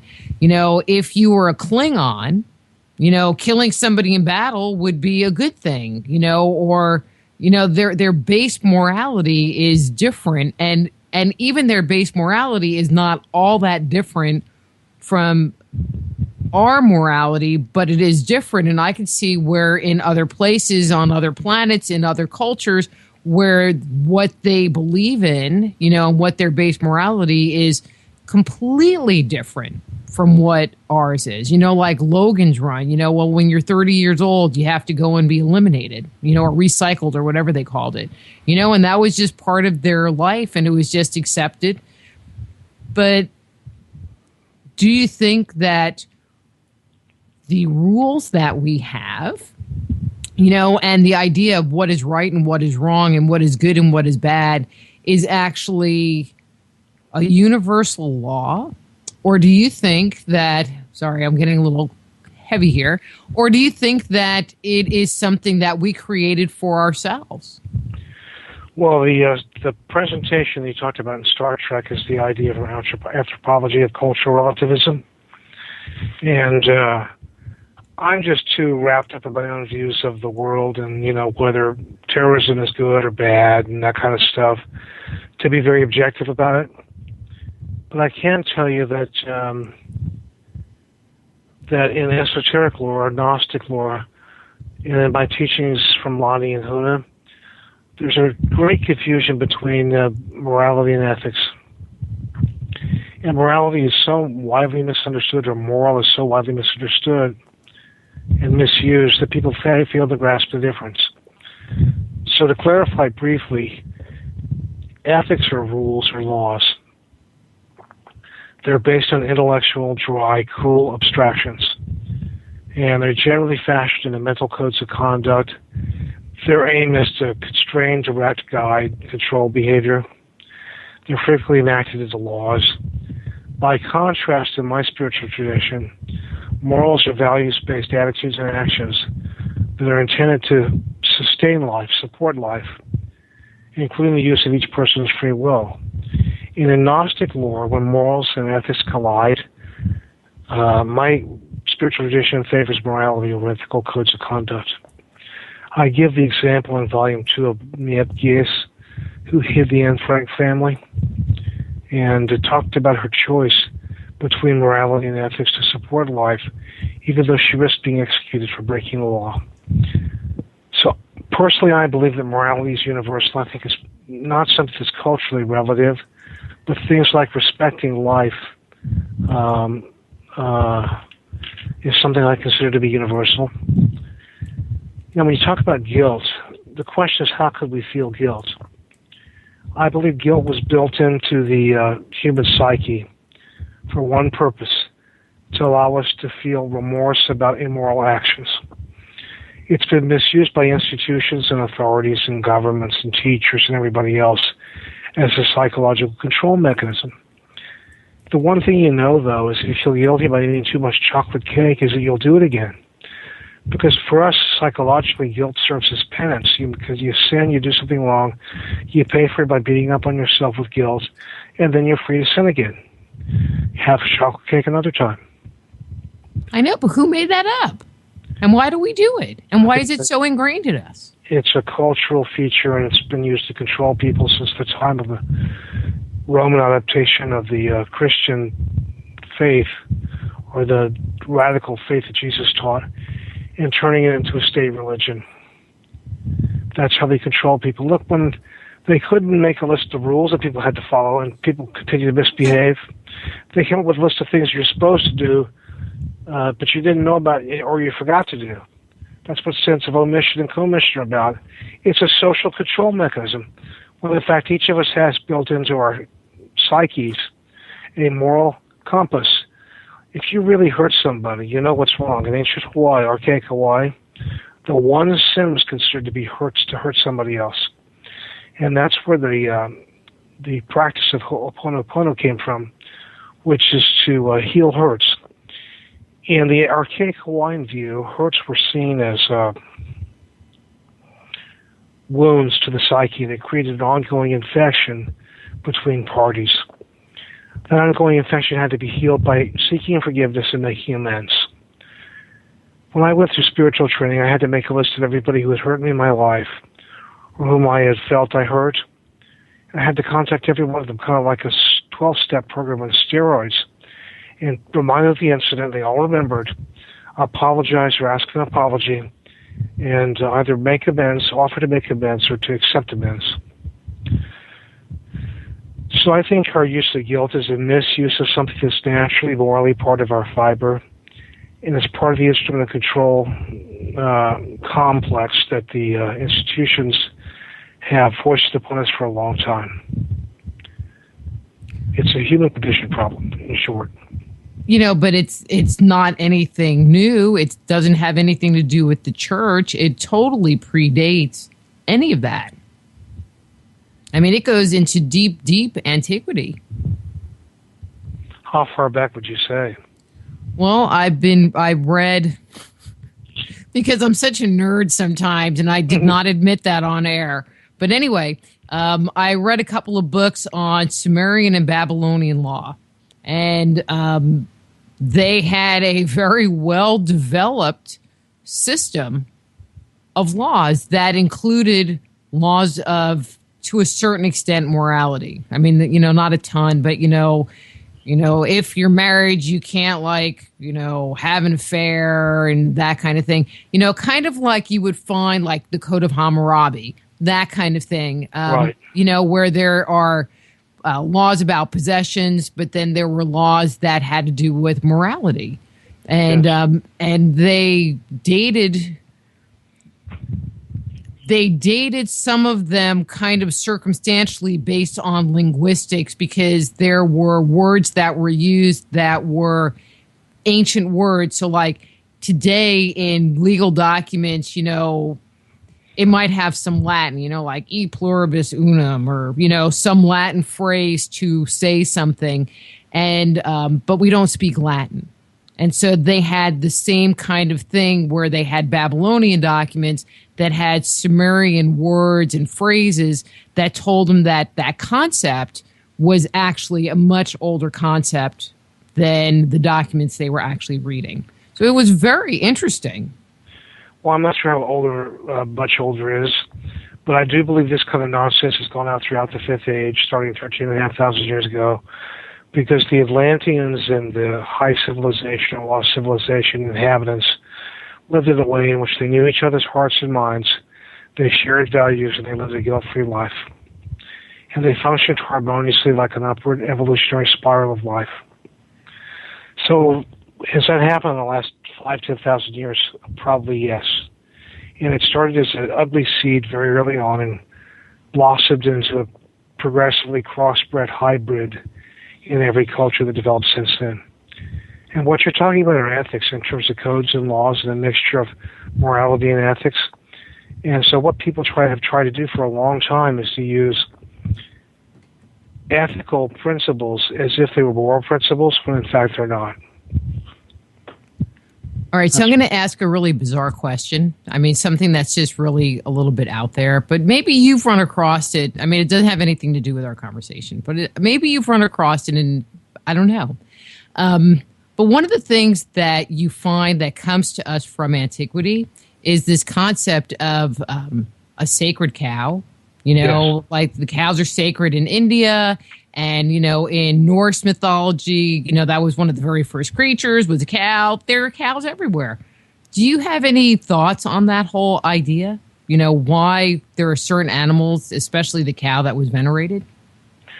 Well, in the psychic studies that Baxter DeBlanc and his research associates carried out in the 1940s and 50s, what they discovered was that originally, every animal spirit wished to be part of the human experience, either by offering itself as food or growing toward human soul level of incarnation so they could take human form. But at that point in the 40s, excuse me, every set of animal spirits had turned against humans except for the Kula gods of dogs and cats. So I think at one time we had a different relationship with animals, absolutely. And that veneration, that sacredness probably comes from a time when we lived in greater harmony with animals and appreciated their contributions to our lives. Ultimately, when people lost the psychic sense and the ability to communicate with animals, they began to turn them into totems of worship. That's my viewpoint.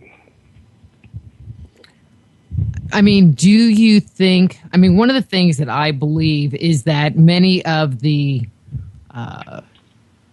prayers and rituals, and I'm not quite sure how to phrase this, but the prayers and rituals we have at one point in time in the very remote past actually did something?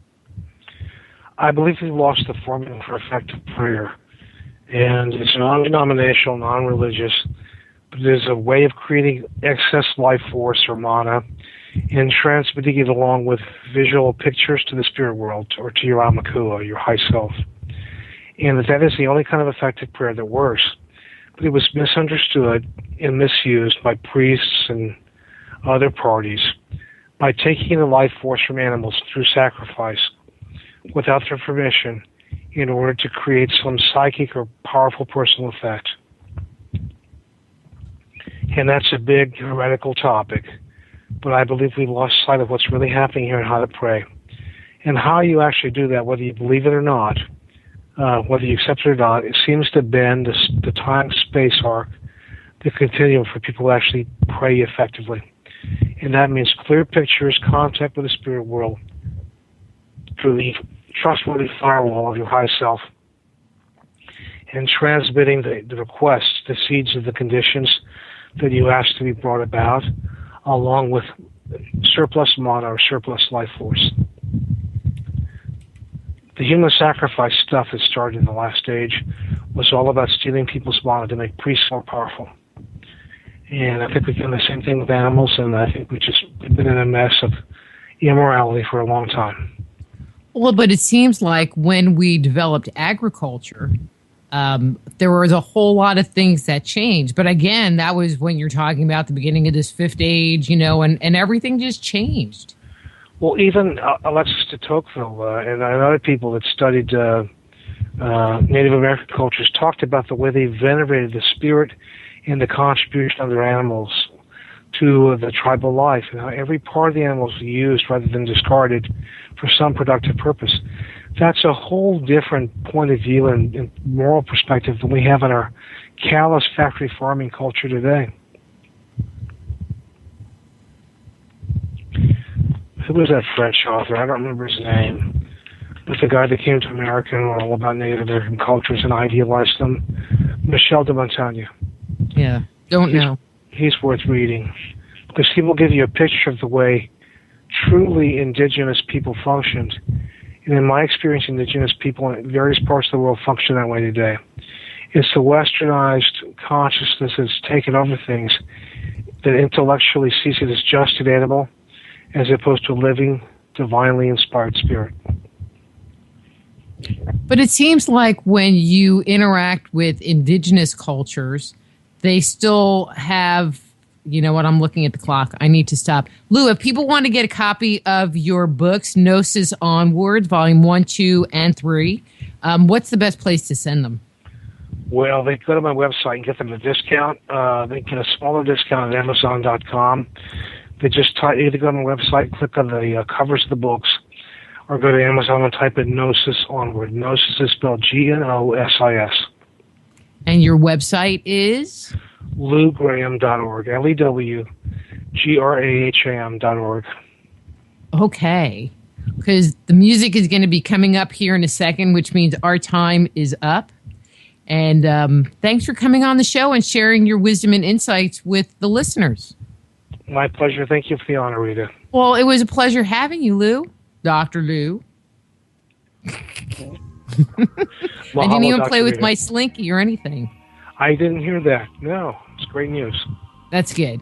All right, I am going to let you go, and I will talk to you again soon, okay? Lovely. Take care of yourself and keep getting perky, okay? Okay, thank you. Yes. Aloha. Aloha. That's Dr. Louis Graham. His website is www.lewgraham.org. His book, Gnosis Onward. And next week, we're going to be speaking with Douglas Dietrich about the Third Reich never died. That should be interesting. And so until then, I'm Dr. Rita Louise. This is Just Energy Radio. Be blessed.